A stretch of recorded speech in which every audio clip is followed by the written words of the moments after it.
Assalamu alaikum wa rahmatullahi wa barakatuh. Welcome back to Being Muslim with me, your host Oli Noor. Today I have invited a special guest who is dear to my heart. I've invited him over to explore the past, present and future role of Imams and Ulama in the community development and engaging with the wider society. Without further delay, my guest today is Dr. Zahid Parvez. Assalamu alaikum wa rahmatullahi wa barakatuh. Wa alaikum assalam wa rahmatullahi wa barakatuh. I want to first thank you and show you my appreciation for accepting my invitation to the show. And I wanted to bring up this topic because as we know, the end of the academic year is upon us, and many students and many parents are thinking about academic future of their children, and not just the academic future, because when we talk about education, always there should be something in the back of our minds that is asking the question, what about the Islamic education? So I've asked you over to the show and gave a very brief introduction, but if you can please give a bit more of an introduction about yourself and your academic backgrounds as well as your interest in Islam. Thank you, Wali Noor, for inviting me. Just as for my background, I've spent most of my life, working life in higher education for over 30 years. If you include my studies as well, then it becomes 40 years. As a student, I did 4 degrees, and then I became a lecturer in 1992 at the University of Wolverhampton. And then for the last 10 years, I have been the rector at the Marksford Institute, which is based near Leicester. So, in addition to my academic work, I have also been involved in parallel in community work, community building. Again, that for over 40 years, since 1997. So, in my early days, I was involved in youth work and development of youth leadership. And then I was involved in community education, in community organizing. I established the Wolverhampton Council of Mosques and many organizations here. And I've also been involved in providing community services because I've been on the mosque committees for a long time, and also in interfaith work and dawah to the fellow non-Muslim citizens. So all of this work was done through local and national organizations over the last 30, 40 years. Now, my own reading and my teachers, through that support and help which I received in my early years, they were able to clarify to me what is the meaning and purpose of life. And they actually gave me a vision that Muslims should never spend a passive life just minding their own businesses, just engaged in their own education, their own work, and their own family, but they have a duty towards other people, towards their community and society. So they gave me a vision that I must constantly always work for a just, peaceful society for all people, and through the work of enjoining good and forbidding wrong. So as this knowledge, understanding deepened over time, my motivation to make a positive difference to wherever I am, it increased. And so giving my time, my energy, and my abilities to this work became easier and easier by the day. So this is briefly what my background is. MashaAllah, it sounds like a very extensive and very fruitful few decades that you've spent in the path of Allah as well, and combining this idea of community building. And the show is called Being Muslim, and part of being part of the Muslim community is that we have religious leaders that have been also doing that community building that you're speaking about. And so it is very important part and fabric of society, as you were demonstrating earlier.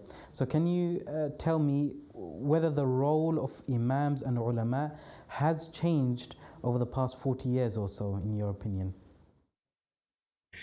Yes, I came to the UK around 1964. So you can see I've seen the whole community over the last 55 or more years. And over these years, I remember at the age of 5 or 6, I started to go to the mosque Mm. and sort of interacting with ulamas who are my teachers. I can see the change which has taken place in their roles. Imams and ulamas, at the initial in the 60s and 70s, they engaged in more traditional work, Mm. such as leading a five-time prayer, and the mosques were very small at that time. Leading Juma prayers, Eid prayers, Janaza, Nikahs, teaching children and adults, and nurturing moral values, giving speeches at special events. So this has been the traditional, but this was in earlier years. However, when I look over the changes which have taken place, Mm. over the years, their role I can clearly see has changed. And now many of the ulamas today are engaged in interfaith relations. They are providing pastoral care, counseling services, not only to their community members and through the masajids, but they're also engaged in public institutions such as universities, prisons, hospitals. They are working as chaplains and providing pastoral care, counseling services. And they are also beginning to play now a more intellectual roles as well. Mm. They are addressing new areas. I've seen many ulamas now write on sustainable development, on medical ethics, animal welfare. And over the last 25, 30 years, huge work has been done in banking and finance. A lot of them have been ulamas. Some of them, even though they have been running madrasas, they have tried to introduce new effective teaching learning approaches using new technologies. So the approaches which combine the modern technologies and modern approaches with classical traditional approaches. Mm. They've also been engaged in providing fiqh views on many of the emerging issues. For example, I had the problem. I have asthma. Yeah. This was way back in the early 80s. Very few ulamas could help me, give me the opinion. But today, some of these views are well established, which the Mm. ulamas have given on blood transfusion, taking out the mortgage, gender relations. Inheritance is quite mathematical, so many of them are helping in will writing and other things, and also addressing many of the other issues we are facing living here in the West. I know some ulamas are also engaged in policy analysis. For example, many have been engaged in prevent policy. All this debate about loyalty and belonging in this RSC curriculum, which has come out recently, Mm. and counseling and mental health issues. So over the 50 years, from playing a traditional role of leading prayers and teaching children, we can see now how their role has changed over time. So the roles have been broadened over time, Mm. and they have been changing over the last few decades. And one significant change is ulamas quickly try to learn the language of the country, because the young generation they are now addressing, Yeah. they only speak English. So many imams across the country I see delivering Jummah khutbahs, Eid khutbahs, Mm. teaching children in English language. So, these huge changes have taken place, and these changes required ulamas to seek new knowledge, new skills, Mm. in order to address these new emerging issues. Mashallah, it's quite fascinating to hear your perspective, seeing it over the last 40 years, or over the last, if you go right down to childhood, 55 years, which, mashallah, the age doesn't show on your face. And I think some of what you mentioned about the traditional roles, about leading the prayer, the nikah, the janaza, this conception does still exist today. But hearing about some of the background issues that many of the ulama are dealing with, and they are very broad as well, as you mentioned, with the NHS. I think you mentioned blood transfusions, and so issues surrounding medical ethics, Islamic banking finance, and even policy, which I was a little surprised to hear myself. And so, mashallah, it's good to hear that you're seeing the ulama are engaging in all these fields to really try and integrate the community within the wider society as well. And so, tell me something about the Marksford Institute, which you mentioned earlier, and how are you helping in the development of effective ulama for the UK and European societies? Yes, I think it was in the early years around late 80s when the community began to feel that the new generation is growing up in this country Mm, and they do need ulamas who understand the West, understand English, and are able to provide effective teaching, guidance, and leadership to the new growing up generation. But also the number of new uh, uh, people from society are becoming Muslims.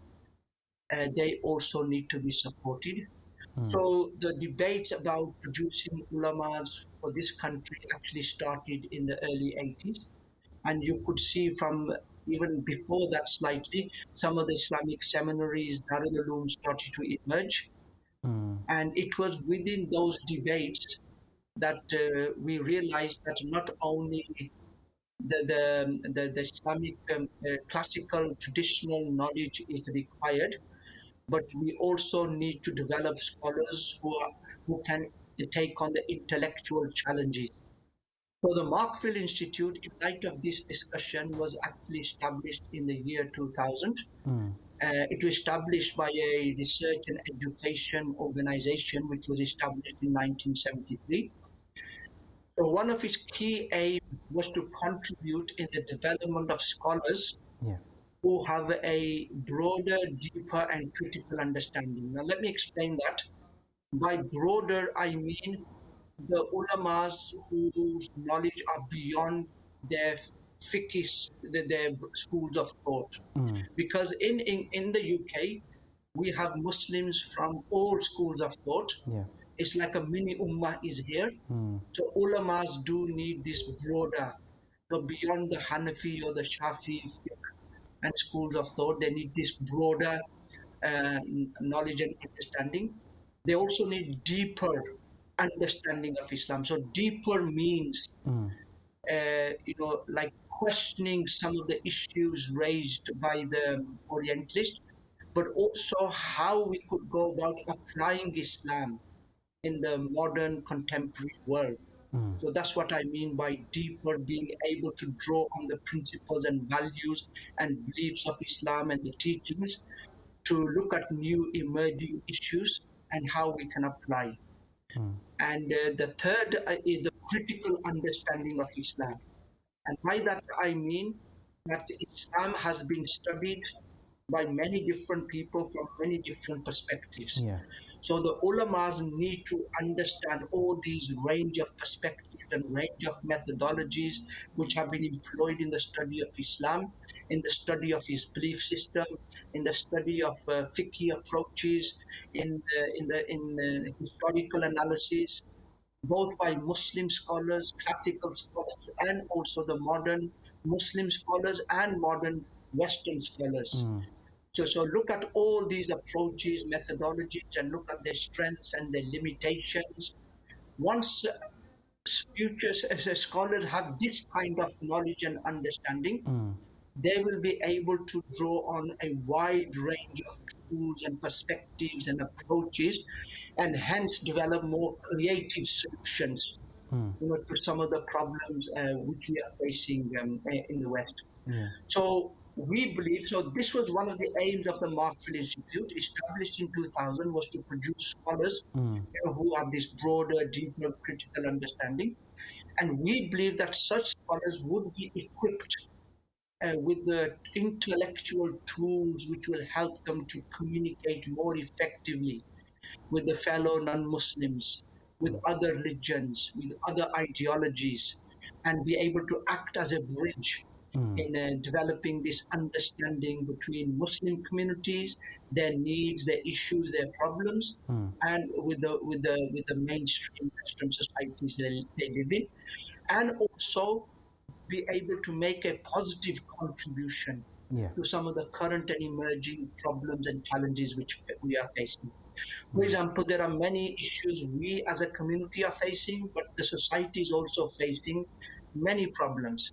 Like if you look at our economic frameworks which we are using, it is Yeah. creating it is creating the big gap between the rich and the poor, It feels like and the a rich perpetual and downward spike. large multinational corporations are able to use their economic muscle, and many times citizens, are exploited in the process.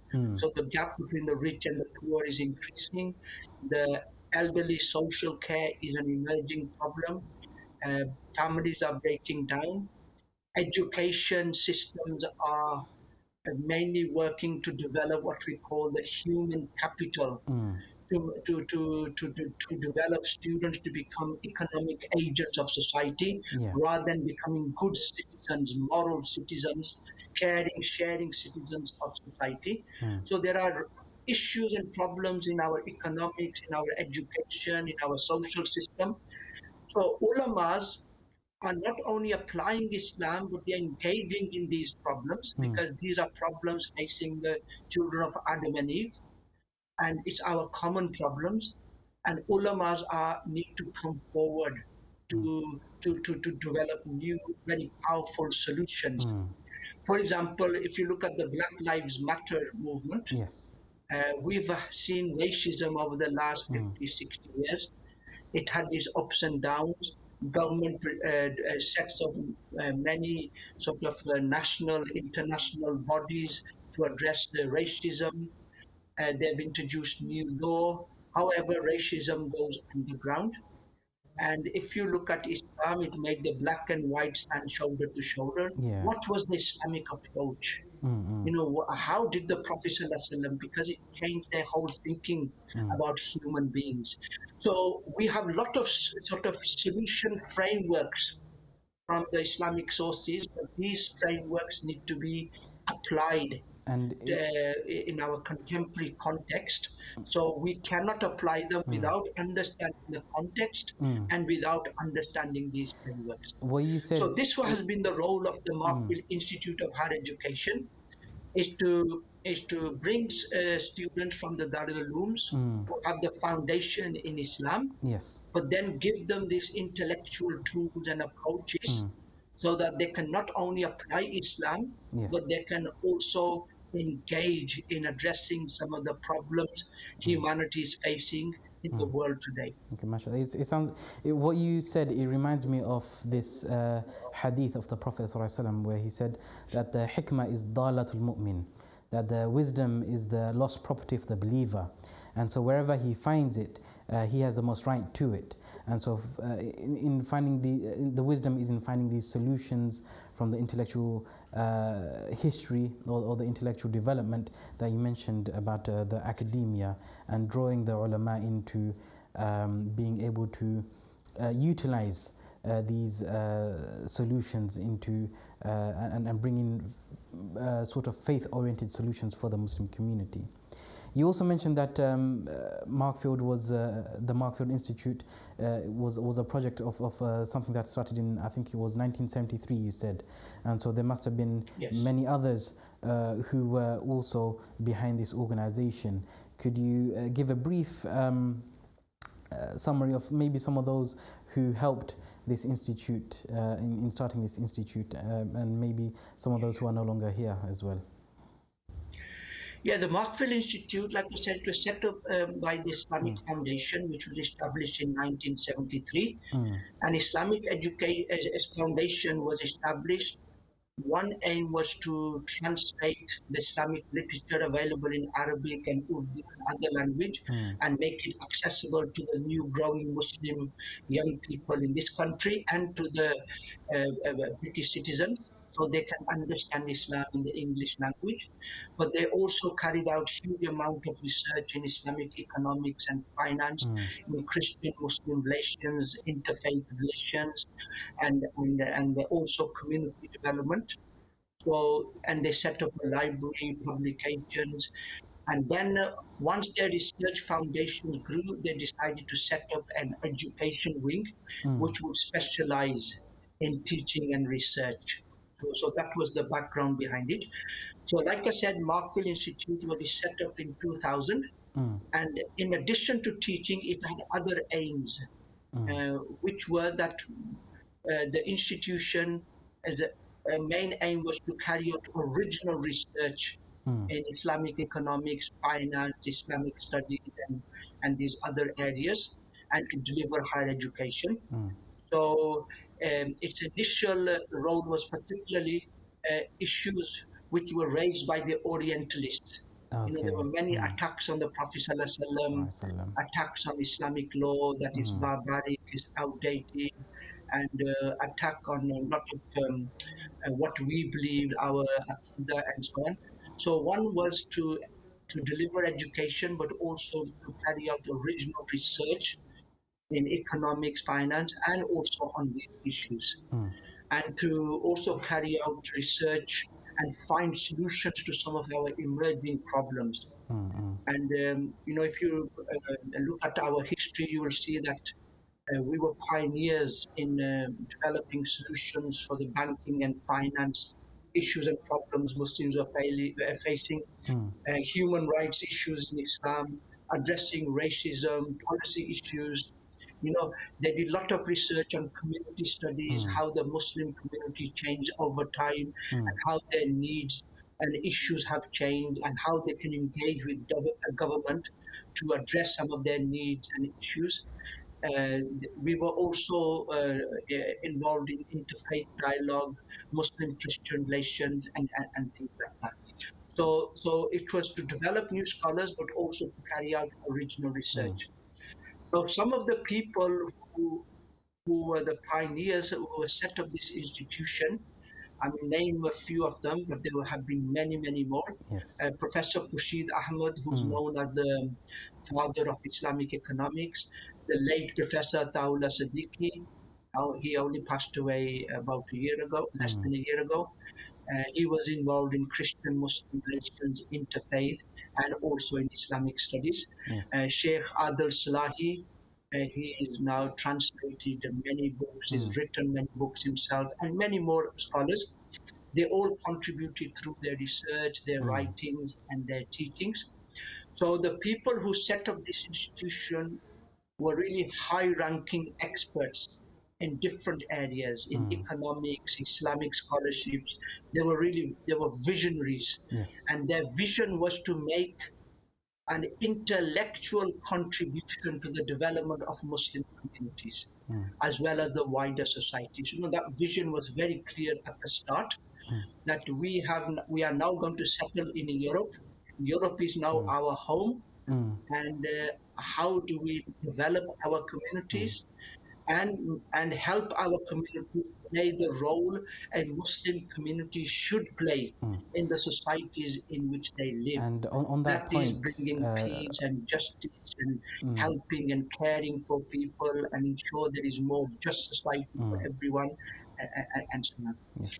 So So the aim was to help scholars to critically understand the great treasures of knowledge which we find in the classical Islamic literature, as well as to go deep into the modern scholarship which we have, draw on all of this knowledge, and see how we can apply Islam, its yes. values, its beliefs, its principles in new areas like banking and finance and sustainable development.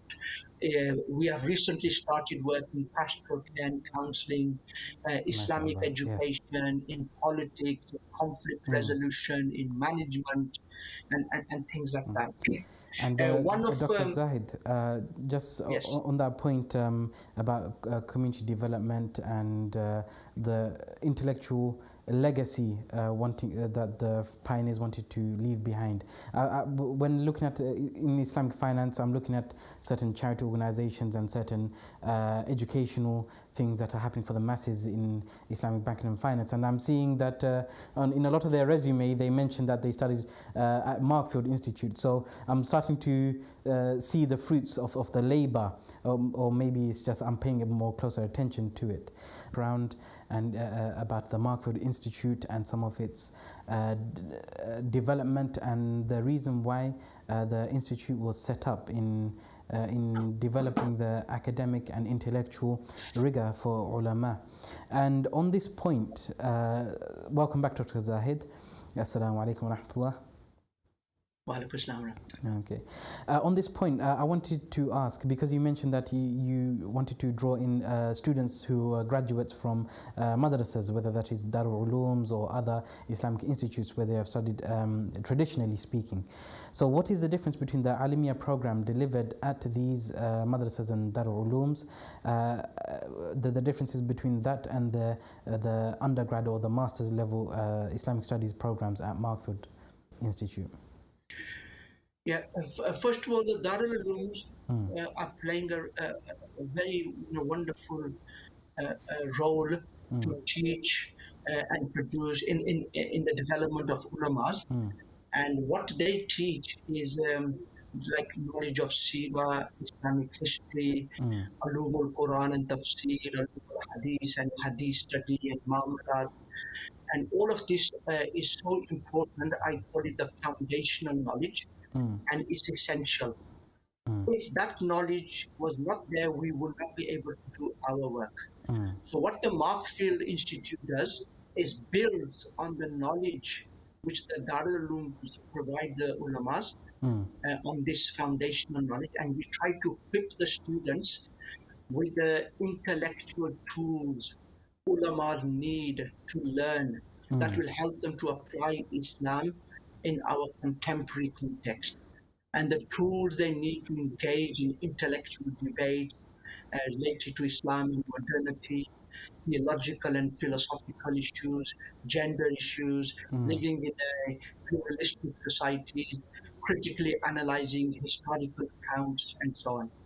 So in other words, MIHI aims to develop intellectual approaches and higher cognitive level skills that have now become essentials for ulamas to play an effective role in society.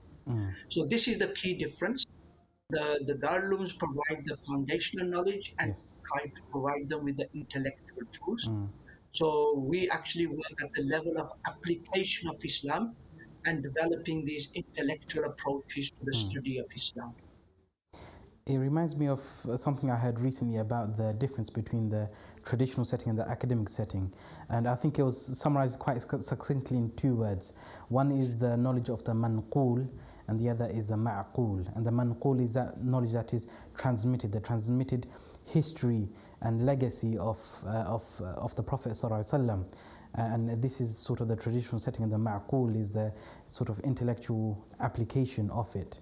And that is where most of Western academia is based, and not really giving too much of importance to the manqul, the transmitted knowledge of not only Islam but generally speaking. So I wanted to ask, are the roles of the Darul Ulooms or the Islamic seminaries and the Marksfield Institute complementary? Do we still have the need for Darul Ulooms, and why is it perhaps not enough to study Islamic studies at a university in the UK? There's a well-known university in London, for example, where they have Islamic studies as well. For example, would that be enough, or is it not sufficient, in your opinion? Yeah, like I tried to hint, the roles of the Darul Uloom and the Marksfield Institute are complementary, really. Darul Ulooms are essentially providing this foundational knowledge, and the Marksfield Institute builds on this. Without the foundational knowledge, he will not be able to do that. If you look at the Islam, which is taught at universities, Yes. they do not provide the foundational knowledge. They go straight from Islamic sciences, they go straight to the Islamic studies. So this is why MIHI Marksford Institute, we try to make an effort to build relations with the Darul Ulooms mm, so that in partnership we both can contribute mm, in the development of producing effective ulamas mm, for our communities and our society. So we do need Islamic scholars and researchers who have the groundings in the foundational sort of Islamic ulum, Islamic sciences, Islamic sources, mm, classical scholarship, but who also have good, deep understanding, knowledge of modern Islamic scholarships and a deeper understanding of our modern world. mm, So when we combine the two knowledges together, only then can we produce more effective scholars who will provide this intellectual and spiritual leadership mm, to their communities and societies and in the problems which we are facing in mm. society. Okay, mashallah. And so far, you've alluded to some of the fields that scholars graduating from both the traditional and the contemporary have been able to contribute to society. So, with some maybe specifics, how has MIHI equipped scholars to apply Islam to our contemporary context? Maybe if you can give some examples of areas of work or specific projects that they have gone on to work in after their graduation. Yeah, so what we try to do, we want to promote excellence in Islamic scholarship, Mm, and we do that through integrating two approaches. One is the richness and the high standards of the traditional Islamic scholarship mm, with the new contemporary research techniques, academic rigor, and critical inquiry. So there's a lot of tools for analysis, for research, which has been developed by Western scholars mm, and also by the traditional Islamic. We integrate both of them so that we can, apply Islam to understand our contemporary world. So many of the people who have graduated, they've mm, gone on to many different areas.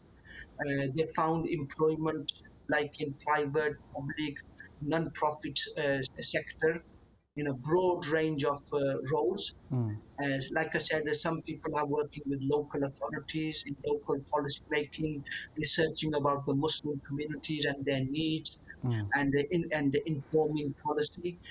Some are working with national government. Some are acting as advisory capacity, in consultative capacity, in civil service, in non-governmental organizations, mm, NGOs. Some are Muslim, some of our graduates went on to work with specialized journalism, like those in Arabic or Urdu or other areas. So journalism and media. Some have gone into becoming school teachers.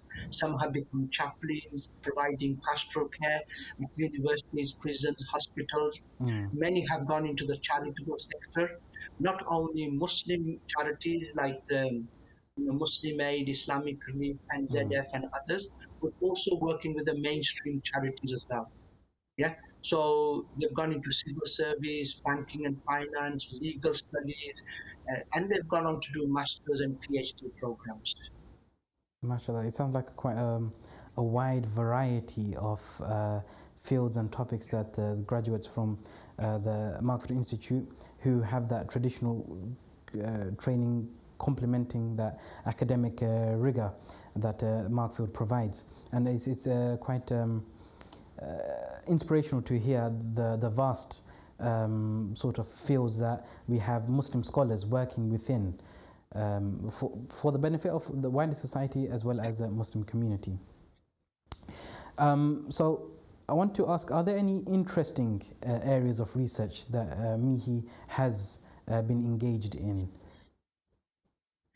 Yeah, being a higher education institute, we are assessed on our research. Mm, So the rule is that nobody should be able to teach at BA or MA level mm, without being a researcher in that field.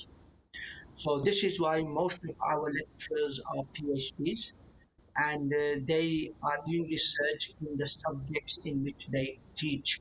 So they do research and mm, they also teach. So research inputs into the teaching. So, like I said, our areas of work have been interfaith, Christian Muslim relations, which the late Professor Siddiqui was involved in, mm, banking and finance. We have our lecturers working in that field. There are some who work in tafsir, some are working in Islamic education mm, and community studies, looking at the contemporary debates about loyalty, belonging, the issues around prevent terrorism and mm, radicalization. So these are some of the issues which are contemporary, which scholars do need to engage in and provide guidance not only to their students but to their wider community. mm, So these are some of the areas. One sort of key document which had a lot of publication, it was a government report. mm, The government commissioned one of our lecturer, Professor Ataullah Siddiqui, and this was then published by the government, this report, and this was published in 2000 called the Siddiqui report, mm, and the title of the report was Islam at Universities in England, mm, Meeting the Needs and Investing in the Future. So that research actually led to the establishment of some national networks mm. supported by the government, which brought together many Islamic scholars in different areas to come together and debate and see how they can move forward the research on Islam. MashaAllah, it sounds like there's been not just the graduates, but also the institute itself has been involved in quite interesting research that has actually impacted the Muslim community, maybe without us knowing it, in fact. And I want to ask you a final question, perhaps if you can give a brief answer to it. So, your academic background is not strictly speaking in Islamic studies, though you have had many Islamic studies teachers, ulama, who have taught you, but in terms of your academic background, what advice can you give to our viewers who are specializing in other fields? Maybe they're becoming dentists or engineers or school teachers. How can they give back to the Muslim community and develop Islam further in their own way?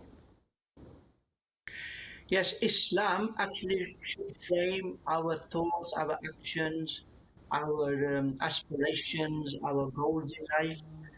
So I do push people to become doctors and dentists and engineers and go into management and media. But in each of these areas, with the intention, not only are they going to contribute in a secular sort of approach, Mm, but from an Islamic approach as well. How Islam can make a contribution to all these areas. Like some people have done quite a lot in medical ethics from an Islamic perspective. Some people are looking at management, and they are trying to bring in from our sources what are the management and leadership principles mm, Islam provides. Some have gone into law, and if you look at Western law, how it was developed, a lot of it was copied from the Muslims, lawyers and scholars in Spain, in Sicily, in the Balkans, and then it was developed and adapted. So Muslims can make a huge contribution still to the development of the law of this country. And so many different in architecture. We had one person who was who did a PhD in architecture, mm, and he spent 3 years at the Marksford Institute as a postdoctoral student, mm, looking at is there an Islamic perspective on architecture, and he came up with some really good insights. So whichever area you are involved in, Islam can always help you to think differently about that area, mm, and Islam still has a lot to offer mm, in all the professions which we have today. So be a Muslim, not only pray and fast at your workplace, mm. but try to look at the work and say how the Islamic values and principles and beliefs can help us to, to shape this profession Mm, more effectively, and which will also bring more fairness mm. and justice to the people who work here. Okay, Jazakallah khair, Dr. Zahid. for your insight into I guess the Muslim academic fields, and also the work that Marksford Institute has been doing in equipping not just the Muslim community but the Muslim scholars in the field of academia. So I want to, just before we end the show, just thank you for graciously accepting my invitation to the show and speaking about yourself and Marksford. So for our viewers, that is the end of our show today, and so tune in with us next week inshallah for another show of Being Muslim with me, Oli Noor. Assalamu alaikum wa rahmatullahi wa barakatuh.